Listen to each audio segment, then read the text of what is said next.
I kind of got a similar story to a lot of barbers, growing up without a lot of funding in my family. I got 5 brothers, and haircuts can get expensive. So my older brother started cutting my hair, and then I started cutting my own hair. Messed up a lot of times, went bald, did mohawks, everything you could think of for haircuts. And then it just transitioned to getting better and other people seeing my work and asking me to cut their hair. Then I never thought it would be I'd make a career out of it as a child or as a teenager growing up, but I decided, okay, well, I'll take it into my own hands, and take a skill that I already have and perfect it, make it a craft and make money out of it, So I started barbering. I'm Native American, so I'm tied into a lot of our struggles in our Native American communities, and a lot of the things that we had to go through for these last 500, almost 600 years now, that destroyed my people. So revival came from, I would like to revive, who we are, revive our traditions, revive, the warriors. I want to reach out in our communities and Native American communities, and I want to teach young men how to be warriors. I want to teach men who were lost and were never taught how to be warriors. And I want to revive our ways and our traditions. So revival it stemmed off of that, which is kind of outside barbering, but it all ties together because in here in the barbershop, I have that chance to talk to these people when they're in my chair. I have that chance to listen to them and hear where they're coming from and offer, whatever knowledge I have to help them through whatever they're going through at that time. And, so that's where revival came from. Going back to where I got my name from, some of the best parts of the job are being able to interact with so many different people, the networking. I not only am able to help others, but I get people that are able to help me, in different areas of my life, whether it's networking for career opportunities, if it's networking for,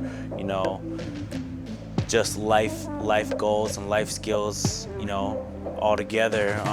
And then also offering my skills to help other kids. So like when there's families like my family used to be, who can't afford haircuts for a family of 5 because that can be expensive, then we'll do free haircuts and seeing the little kids happy, giving them confidence, making them feel good about themselves. Those are some of the best parts of the job. The Native American community I do a lot with, such as, going to ceremonies, reaching out to other people and letting people know they can reach out to me, if they need anything, if I can offer anything, even if the only thing I offer is being a positive role model, and letting them see me be successful and chase my dreams can help them, motivate them to see somebody like them, to let them know that they can do it too. But I do contract partner with the Gerald Ignace Indian Health Center. So with the clinic there, we do a lot of reach out to Native American men, Native American youth. That's more what I tie into.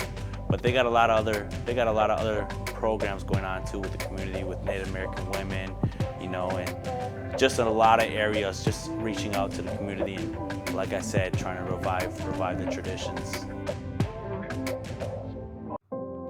Some advice I would give to somebody who is looking to become a barber and maybe eventually own their own shop would be to don't stop trying. You got to give it everything you've got. Barbering is something that as much as you put in it, you can get out of it. There's not limits to this. I've seen barbers come from nothing to becoming 6-figure barbers. And like I said, there's no limits to this. So you just keep going. You're gonna have days, or you're gonna have weeks where you're not making very much money.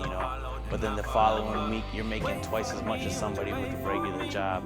My best advice is to keep pushing every day, keep posting, use social media platforms, make your cards, you gotta really create your brand. If you're starting out, you gotta create your brand and don't let nobody discourage you. You're gonna have days that are bad days. As a barber, you are your own brand.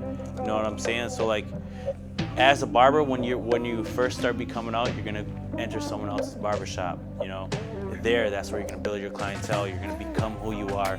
You know, you gotta work them. You gotta get in early. You gotta stay late. You know, that's how you're gonna build your clientele. Your clientele is gonna be your biggest advertisement. You know, so your word of mouth. Their word of mouth is gonna go around. It's gonna tell 10 other people. A high school kid going to prom, he's gonna go back and tell the kids at the high school.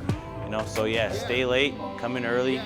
You know, push your brand. You gotta constantly keep looking to grow, constantly keep looking at how you can better your skills, better your trade. You know, start working smarter, not harder. You know, so you're gonna be constantly evolving. Being a barber is constantly evolving. Like, I've been a barber for now, professional barber for now, almost 4 years, and I'm just opening in my new spot, you know, Revival the Barbershop. So I grinded it out, and I know a lot of people didn't think, hey, oh my God, he's gonna have his own barbershop in 4 years, you know, when I first started. But like I said, you just gotta grind it out, and you gotta push yourself, and, you know, push your brand. You trying to smoke, but I'm at church and the message started. Look, now look what we started.